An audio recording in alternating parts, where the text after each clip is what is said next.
Main વસ્તુ તમારે ધ્યાન રાખવાનું છે. સૌથી ઇમ્પોર્ટન્ટ છે તમારું માઇન્ડસેટ.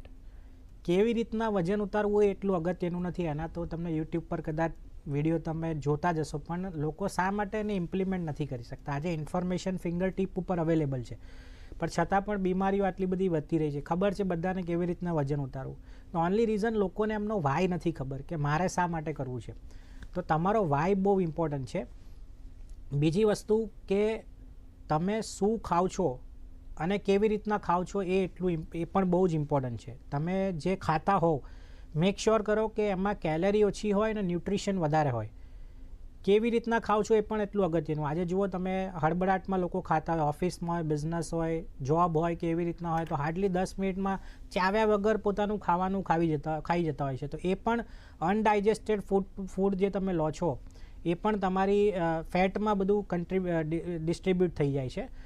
ત્રીજી વસ્તુ સ્લીપ મોટાભાગના લોકોની ડિસ્ટર્બ છે. આજે લોકો કે 12 વાગે સૂઈને સવારે 8 વાગે ઉઠે છે. લોકો કહે છે 8 કલાકની ઊંઘ છે, પણ આઈડિયલ ટાઈમ છે રાત્રે 10થી સવારે 6.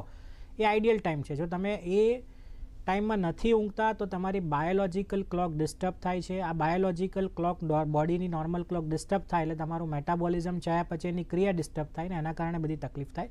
સ્ટ્રેસ, નેગેટિવ વિચારો આજે લોકોમાં અનડ્યુ કોમ્પિટિશન વધી રહી છે. અને એન્વાયરમેન્ટ બહુ જ ઇમ્પોર્ટન્ટ છે કે તમે કયા મિત્રો જોડે જોડાયેલા છો, કઈ કમ્યુનિટી, હેલ્થ કોન્શિયસ કમ્યુનિટી સાથે જોડાશો તો એની બહુ જ સારી ઇમ્પેક્ટ આવશે.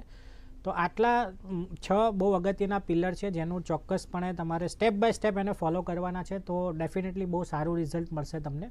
ખાલી ખોરાક સારો લેશો કે ખાલી ફિટનેસ ધ્યાન રાખશો એનાથી